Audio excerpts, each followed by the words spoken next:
സൗമ്യതയുള്ളവർ ഭാഗ്യവാന്മാർ, അവർ ഈ ഭൂമിയെ അവകാശമാക്കും. Hallelujah, praise God. നോക്ക്, ഈ കഴിഞ്ഞ ആഴ്ചകളിലെല്ലാം നമ്മൾ ഈ ദരിദ്രരായവർ ഭാഗ്യവാന്മാർ, പിന്നെന്താ ദുഃഖിക്കുന്നവർ ഭാഗ്യവാന്മാർ, ഇങ്ങനെയുള്ള കാര്യങ്ങളാണ് വചനത്തിൽ നിന്ന് കേൾക്കുന്നത്. അപ്പോൾ എന്നോട് ഒരു സഹോദരൻ ചോദിച്ചു, വളരെ സ്നേഹമുള്ള സഹോദരനാട്ടോ, പാസ്റ്റർ ഭയങ്കര ശക്തിയുള്ള കുറേ കാര്യങ്ങളൊക്കെ അല്ലേ പറയാറ്, ഇപ്പോൾ ഈ ദുഃഖവും ദാരിദ്ര്യമൊക്കെയാണ് ഇപ്പോൾ പറയുന്നത്. Praise God, hallelujah. എന്നാൽ നമ്മളുടെ എല്ലാം ജീവിതത്തിൽ ഇറക്കങ്ങളുമുണ്ട്, കയറ്റങ്ങളുമുണ്ട്. നമ്മളെപ്പോഴും ഇങ്ങനെ ശക്തിയോടെ മാത്രമല്ല, ചിലപ്പോൾ നമ്മൾ ദൈവസന്നിധിയിൽ കരയും. ഹല്ലേലൂയ. ചിലപ്പോൾ വളരെ വേദനയോടെ ആയിരിക്കും. നിങ്ങളെല്ലാവരും ഇങ്ങനെ ഫേസ്ബുക്കിൽ ഫോട്ടോ ഉള്ള പോലെ എപ്പോഴും ഇങ്ങനെ ചിരിച്ചാണ് ജീവിതം മുഴുവൻ കഴിയുന്നതല്ല. ഹല്ലേലൂയ. അപ്പോൾ ദൈവശക്തിയുടെ ദിവസങ്ങളുണ്ട്, കരച്ചിലിൻ്റെ ദിവസങ്ങളുണ്ട്, കുറവിൻ്റെ ദിവസങ്ങളുണ്ട്, ഉയർച്ചയുടെ ദിവസങ്ങളുണ്ട്. ഹല്ലേലൂയ. താഴ്മയുടെ ദിവസങ്ങളുണ്ട്. ഇതെല്ലാം ചേർന്നതാണ് ജീവിതം. ഇത് പച്ചയായ ജീവിതമാണ്. ദൈവവചനം എന്നത് നമ്മളുടെ ജീവിതം തന്നെയാണ്. ഹല്ലേലൂയ. അല്ലാതെ ഇതൊരു എപ്പോഴും ഫ്ലാഷി സ്റ്റോറി അല്ല. ഇത് ജീവിതത്തിന്റെ കയപ്പും വേദനയും വിഷമവും ഉയരവും താഴ്ചയും എല്ലാം അടങ്ങിയ സത്യ ദൈവത്തിന്റെ വചനമാണ്. ഹല്ലേലൂയ. അപ്പോൾ ഇന്ന് നമ്മൾ അതുപോലെയുള്ള ഒരു കാര്യമാണ് കേൾക്കാൻ പോകുന്നത്. സൗമ്യത ഉള്ളവർ ഭാഗ്യവാന്മാർ. Praise God. നോക്ക്, ഈ സെർമൺ ഓൺ ദ മൗണ്ട്, ഗിരിപ്രഭാഷണം, ഇതാണ് യേശു ആദ്യമേ പറഞ്ഞത്. ഞാൻ അതിനെപ്പറ്റി ആലോചിച്ചപ്പോൾ എനിക്കൊരു കാര്യം മനസ്സിലായി. പരിശുദ്ധാത്മാവ് നിങ്ങളുടെ മേൽ വരും, ശക്തി നിങ്ങൾ പ്രാപിക്കും. ഇതെല്ലാം പറയുന്നതിന് മുൻപ് യേശു പറഞ്ഞത് എന്താ? ആദ്യമേ പറഞ്ഞത് നിങ്ങൾ ശക്തി പ്രാപിക്കും, നിങ്ങൾ അനേകരെ സൗഖ്യമാക്കും, ഭൂതങ്ങളെ പുറത്താക്കും. ഇതൊന്നുമല്ല. ആദ്യം പറഞ്ഞത് നിങ്ങൾ ആത്മാവിൽ ദരിദ്രരായിരിക്കുവിൻ, നിങ്ങൾ കർത്താവിന്റെ സന്നിധിയിൽ ഒന്ന് കരയുവിൻ. ഹല്ലേലൂയ. സൗമ്യതയുള്ളവരാകുവിൻ. എന്നിട്ടാണ് മറ്റ് പരിശുദ്ധാത്മ ശക്തിയെക്കുറിച്ചും വലിയ ശുശ്രൂഷകളെ കുറിച്ചും ഒക്കെ പറഞ്ഞത്. അപ്പോൾ നമ്മൾക്ക് പറ്റിയൊരു വിഷയം എന്താണെന്ന് വെച്ചാൽ, നമ്മൾ ഈ ശക്തിയെ മാത്രമാണ് മനസ്സിലാക്കുന്നത്.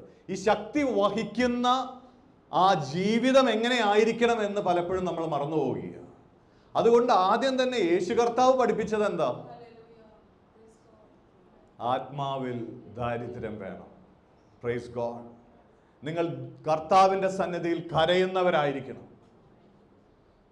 സൗമ്യതയുള്ളവരായിരിക്കണം. അങ്ങനെയുള്ള ജീവിതത്തിന് മേലാണ് ദൈവം തന്റെ ശക്തിയെ പകരുന്നത്. ഹല്ലേലൂയ.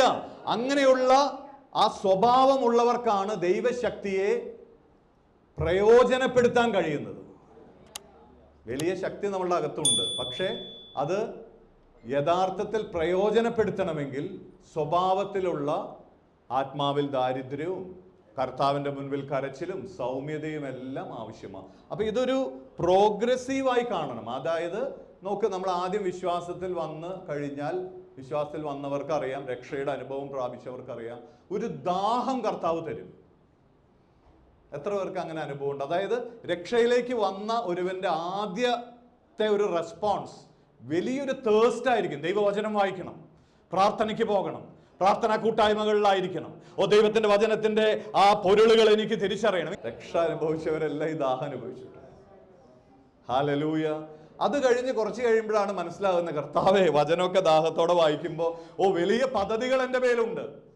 അല്ലെ, നമ്മൾ ഈ ദിവസങ്ങളിലൊക്കെ വചനത്തിൽ നിന്ന് കേട്ടത് ദൈവത്തിന്റെ വിഷൻ എന്താ, നമ്മളോട് ചെയ്യാൻ പറഞ്ഞിട്ടുള്ള കാര്യം എന്താ, എന്താ നമ്മൾ വിഷനായി കാണുന്നത്, അല്ലെങ്കിൽ ദൗത്യം എന്താ?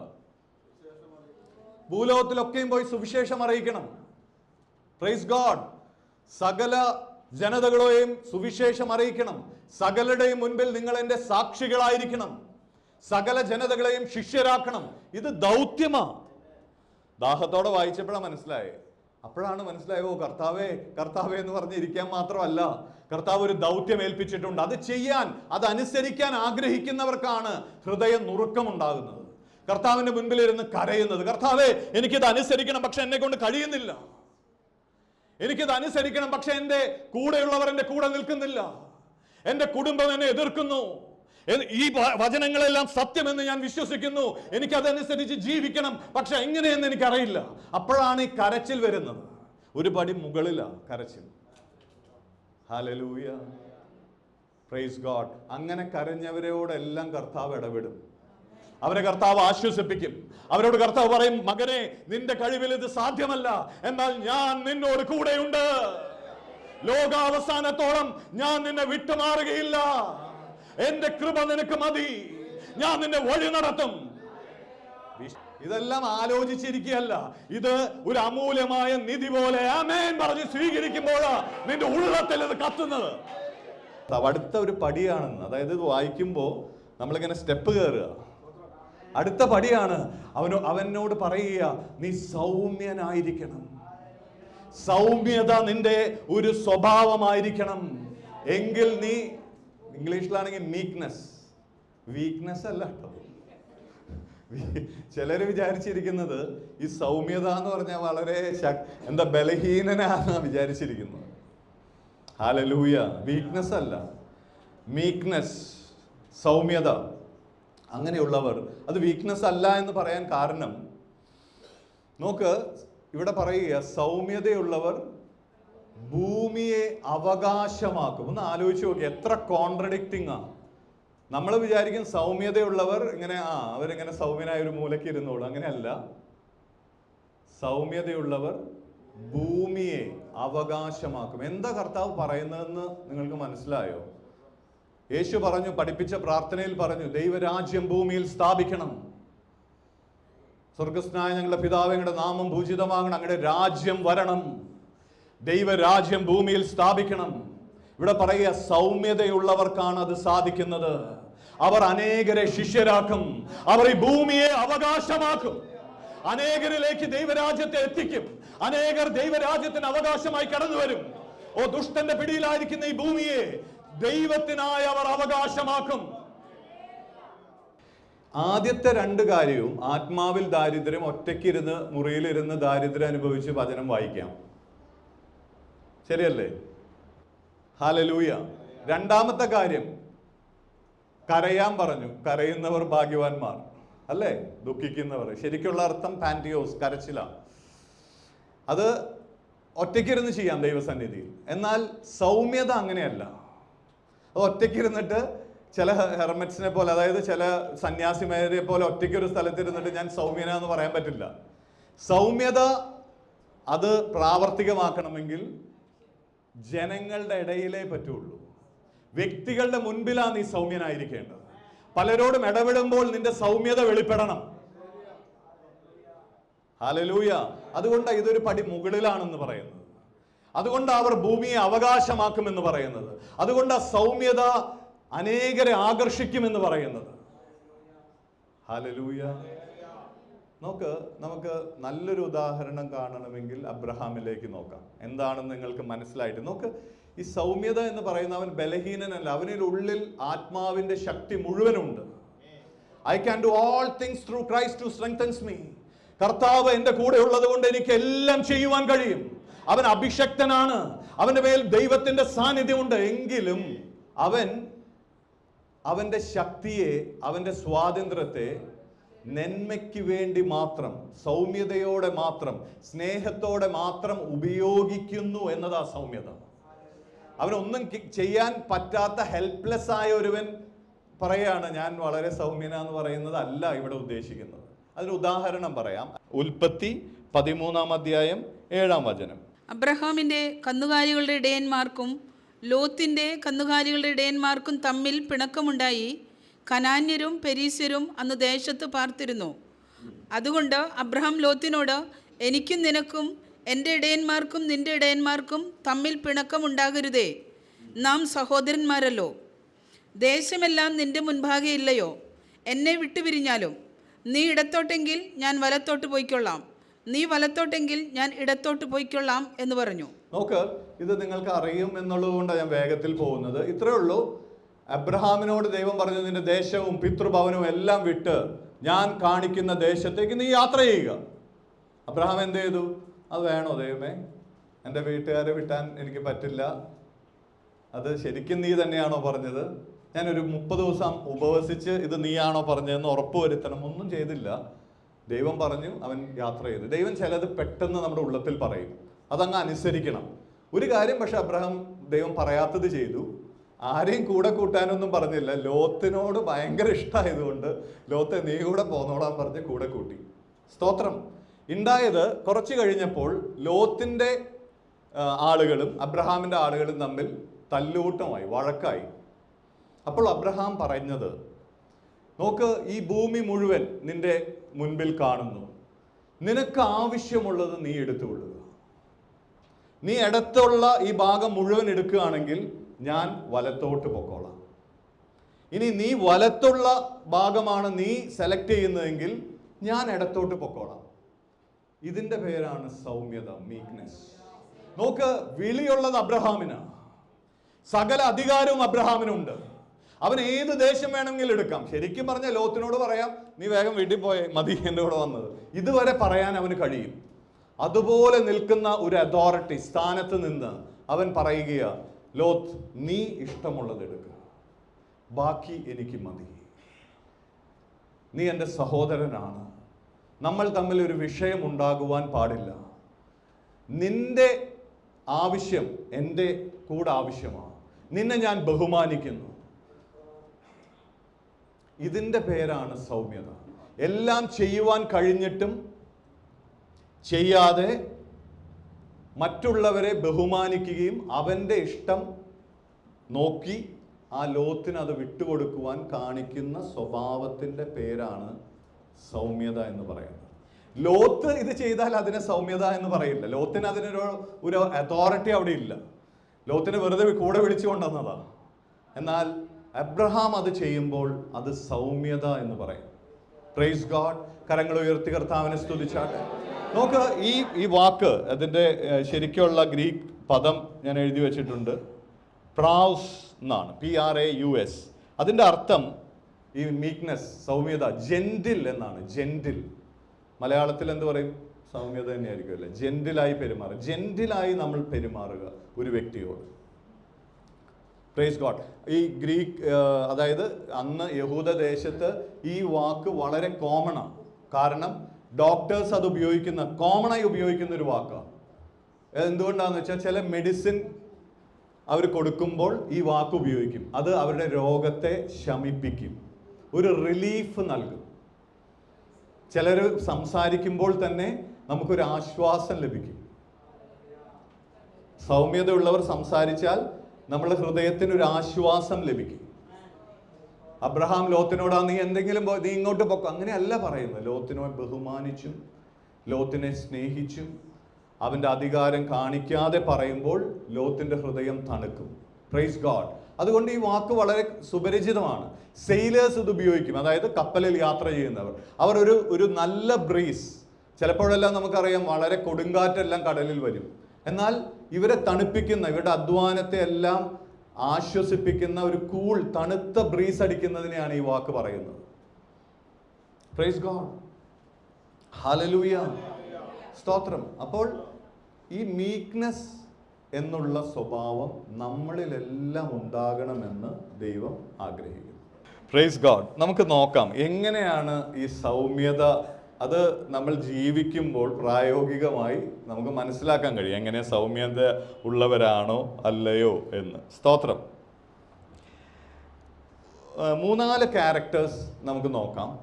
ഒന്ന്, പേഷ്യൻസ് എന്ന് പറഞ്ഞേ. പേഷ്യൻസ്, അതിൻ്റെ മലയാളം എന്താ? ക്ഷമ. നമ്മളൊരു കാര്യം കേട്ടാൽ ഉടനെ അതിനെതിരെ പ്രതികരിച്ച് സംസാരിക്കുന്നവരാണെങ്കിൽ, ദേഷ്യപ്പെടുന്നവരാണെങ്കിൽ, പേഷ്യൻസിൻ്റെ ഓപ്പോസിറ്റാണ് ആങ്കർ. മലയാളം കോപം. പെട്ടെന്ന് കോപിച്ച് സംസാരിക്കുന്നവരാണെങ്കിൽ അതിൻ്റെ അർത്ഥം നമ്മളിൽ സൗമ്യത കുറവാണ്. ക്ഷമയോടെ പെരുമാറുവാൻ സൗമ്യതയുള്ളവർക്ക് സാധിക്കും. ഇതെല്ലാം നമ്മളെല്ലാം ഒരുമിച്ച് പഠിച്ചുകൊണ്ടിരിക്കുക. ഇപ്പോഴും മനസ്സിലാവുന്നു ഇതൊക്കെയാണ് ആദ്യം കർത്താവ് പറഞ്ഞിട്ടുള്ളതെന്ന്. ആദ്യം നമ്മൾ ശക്തി എന്നായിരുന്നു പറഞ്ഞിരുന്നത്. ഇപ്പൊ സൗമ്യത എന്ന് പറയണം. ഹല്ലേലൂയ. എങ്കിലേ നമുക്കൊരു ഡാമിൽ ഒരുപാട് വെള്ളമുണ്ട്, പക്ഷെ ആവശ്യമുള്ളപ്പോഴാണ് വെള്ളം ഒഴുകേണ്ടത്. ഹല്ലേലൂയ. അതുകൊണ്ടാണ് ശക്തിയെ നമ്മൾ എങ്ങനെ ഉപയോഗിക്കണമെന്ന് കർത്താവ് ആദ്യമേ പഠിപ്പിക്കുന്നത്. Praise God. നമുക്കൊരു വചനം വായിക്കാം. സങ്കീർത്തനം 37:34. യഹോവയ്ക്കായി പ്രത്യാശിച്ച് അവൻ്റെ വഴി പ്രമാണിച്ച് നടക്കുക, എന്നാൽ ഭൂമിയെ അവകാശമാക്കുവാൻ അവൻ നിന്നെ ഉയർത്തും. ദുഷ്ടന്മാർ ഛേദിക്കപ്പെടുന്നത് നീ കാണും. വെയിറ്റ് ഫോർ യഹോവ എന്ന് ഇംഗ്ലീഷിൽ. കർത്താവിനായി കാത്തിരിക്കുന്നവരാണ് സൗമ്യതയുള്ളവർ. ഇവിടെ പറയുന്നത് അവൻ്റെ വഴി പ്രമാണിച്ച് നടക്കുക, യഹോവയെ പ്രത്യാശിച്ചു എന്നാ. വെയിറ്റ് ഫോർ യഹോവ എന്ന് പറഞ്ഞാൽ ദൈവത്തിനായി കാത്തിരിക്കുന്നവർ.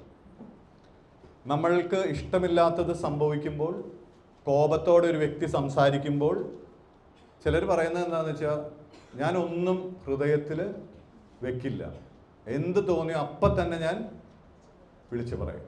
അങ്ങനെ ഒരു കൃപാവരം ഇല്ല ബൈബിളിൽ. അതൊരു കൃപാവരമല്ല. ചിലർ വിചാരിക്കുന്നത് ഇത് വലിയ ബ്ലെസ്സിങ് ആണ്. അങ്ങനെയല്ല. എന്ത് തോന്നിയത്, ദേഷ്യം തോന്നിയ ദേഷ്യം വിളിച്ച് പറയണമെന്ന് ഒരിക്കലും വിചാരിക്കരുത്. നമ്മൾ വെയിറ്റ് ചെയ്യണം. നമ്മൾ ആ ദേഷ്യത്തിൽ തിരിച്ച് പെരുമാറരുത്, കോപത്തിൽ തിരിച്ച് പെരുമാറരുത്. കോപിക്കുന്നവരോട് സൗമ്യമായി പെരുമാറണം. കോപിക്കുന്നവരോട് അല്ലെങ്കിൽ അറ്റ്ലീസ്റ്റ് ആ സമയത്ത് മിണ്ടാതിരുന്ന് സമയം കൊടുത്ത് കർത്താവിനെ ആശ്രയിക്കണം. ഇതെല്ലാം സൗമ്യതയുള്ളവർക്കാണ് ചെയ്യാൻ പറ്റുന്നത്. Praise God. ഇത് തന്നെ അടുത്ത സങ്കീർത്തനം 38 നമുക്ക് വചനം വായിക്കാം. 13-14. എങ്കിലും ഞാൻ ചെകിടനെ പോലെ കേൾക്കാതെ ഇരുന്നു, വായ് തുറക്കാതെ ഊമനെ പോലെ ആയിരുന്നു. ഞാൻ കേൾക്കാത്ത മനുഷ്യനെ പോലെയും വായിൽ പ്രതിവാദമില്ലാത്തവനെ പോലെയും ആയിരുന്നു. നോക്ക്, ദാവീദ് എഴുതുന്നതാ. ഇത്ര വലിയ രാജാവായ ദാവീദ് സൗമ്യതയുള്ളവനായിരുന്നു. അതുകൊണ്ടാണ് നോക്ക്, അബ്രഹാം സൗമ്യത കാണിച്ചപ്പോൾ എന്ത് സംഭവിച്ചു? ആ ദേശമെല്ലാം അവൻ അവകാശമായി ലഭിച്ചു. വലിയ യുദ്ധങ്ങൾ നേടിയല്ല അബ്രഹാം ആ ദേശമെല്ലാം അവകാശമാക്കിയത്. അതുകൊണ്ടാണ് ദൈവവചനം പറയുന്നത്, സൗമ്യതയുള്ളവർ ഭൂമിയെ അവകാശമാക്കും. അബ്രഹാമിന് ആ ദേശം മുഴുവൻ അവകാശമായി ലഭിച്ചു. കാനാൻ ദേശം, ഫലപുഷ്ടമായ ദേശം അബ്രഹാമിന് അവകാശമായി ലഭിച്ചു. എത്ര സത്യമാണ് ദൈവവചനം. നമ്മൾ വിചാരിക്കുന്നത് വലിയ നമ്മളുടെ വീര്യം കാണിച്ചും ശക്തി കാണിച്ചുമാണ് ദേശങ്ങൾ അവകാശപ്പെടുത്തുക എന്ന്. നോക്ക്, ഒരു ദേശവും ഒരു രാജാവ് കുറച്ച് നാളുകൾക്കല്ലാതെ കൈവശം വെച്ചിട്ടില്ല. ഒരു യുദ്ധം ചെയ്തും ഒരു ദേശം കീഴടക്കി ഇന്നും നിലനിൽക്കുന്നില്ല. എന്നാൽ സൗമ്യത നമ്മളെ പഠിപ്പിച്ച യേശു കർത്താവ് നേടിയ രാജ്യം ഇന്നും എന്നേക്കും നിലനിൽക്കുകയാണ്. അതുകൊണ്ട് സൗമ്യതയുള്ളവർ ഭൂമിയെ അവകാശമാക്കുമെന്ന് പറയുന്നു. കരങ്ങൾ ഉയർത്തി കർത്താവിനെ സ്തുതിക്കുക. ഹല്ലേലൂയ. Price God. സ്തോത്രം. ഇവിടെ ദാവീദ് പറയുക, ഞാൻ ചെകിടനെ പോലെ കേൾക്കാതെ ഇരുന്നു. ചെകിടൻ എന്ന് പറഞ്ഞാൽ മനസ്സിലായോ? ചെവി കേൾക്കാത്തവനെ പോലെ. ചെവി കേൾക്കാണ്ടല്ല, നന്നായി വ്യക്തമായി കേൾക്കുന്നുണ്ട്. ദേഷ്യമുള്ള കാര്യങ്ങളാണ് പറയുന്നത്. ഞാൻ ചെവി കേൾക്കാത്തവനെ പോലെ മിണ്ടാതെ ഇരുന്നു. സ്തോത്രം. വായ് തുറക്കാതെ ഊമനെ പോലെ ആയിരുന്നു. ദേഷ്യം വന്നു, ദേഷ്യം വരാം. ചിലത് കേൾക്കുമ്പോൾ പരിഹാസമാകാം, കുറ്റപ്പെടുത്തലാകാം, ദേഷ്യത്തിൻ്റെ വാക്കുകളാകാം. അത് കേൾക്കുമ്പോൾ ദേഷ്യം വരാം. പക്ഷേ സംസാരിക്കാൻ കഴിയാത്തവനെ പോലെ ഊമനായി മിണ്ടാതെ ഇരുന്നു. ദാവീദ് രാജാവ് പറയുകയാണ്. എത്ര സൗമ്യനായിട്ട് വേണം അത് ചെയ്യാൻ.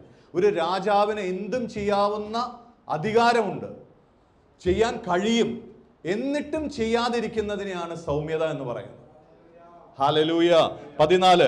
ഞാൻ കേൾക്കാത്ത മനുഷ്യനെ പോലെയും വായിൽ പ്രതിവാദമില്ലാത്തവനെ പോലെയും ആയിരുന്നു. എനിക്കൊന്നും പ്രതിവാദം പറയുവാനില്ല. നമ്മളെ കുറ്റപ്പെടുത്തുമ്പോൾ കുറേ പേര് വിമർശിക്കും, അത് എപ്പോഴും ഉണ്ടാവും. അത് ആദ്യമേ മനസ്സിലാക്കിയാൽ മതി. ദൈവരാജ്യത്തിൽ പോകുമ്പോൾ വിമർശനം ഉണ്ടാകും. അപ്പോൾ നമ്മൾ അതിന് ജസ്റ്റിഫൈ ചെയ്യൊന്നും വേണ്ട. ഞാൻ ഇങ്ങനെയല്ല, ഞാൻ ഇതാണ് ഉദ്ദേശിച്ചത്. കുറ്റം പറയാനായിട്ട് കുറേ പേരെ നിയോഗിച്ചിട്ടുണ്ടാവും. അപ്പോൾ ഒരു പ്രതിവാദവും നമുക്ക് പറയാനില്ല. നമ്മളെ നീതീകരിക്കേണ്ട ആവശ്യം നമുക്കില്ല. കർത്താവാണ് നീതി നടപ്പാക്കുന്നവൻ. ഹല്ലേലൂയ. അപ്പോൾ ദാവീദ് പറയാം, ഞാൻ പ്രതിവാദം പറയുവാൻ ഇല്ലാത്തവനെ പോലെ ഇരു. Praise God. സ്തോത്രം.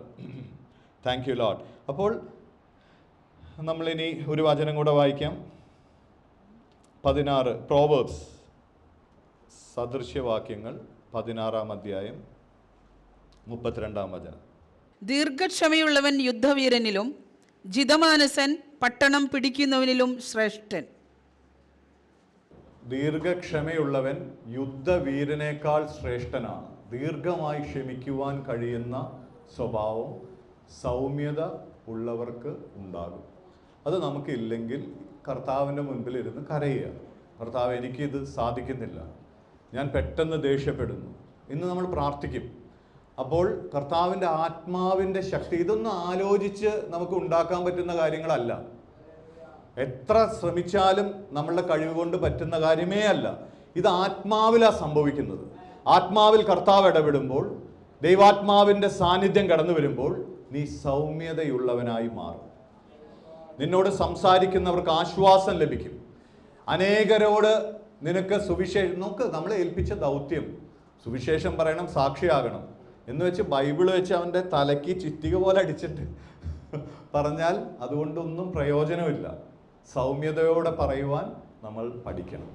സ്നേഹത്തിൽ നിന്നുകൊണ്ട് സത്യം പറയുവാൻ നമ്മൾ പഠിക്കണം. Praise God. അതുകൊണ്ടാണ് ഈ സൗമ്യതയുള്ളവർ ഭൂമി അവകാശമാക്കും എന്ന് പറയുന്നത്.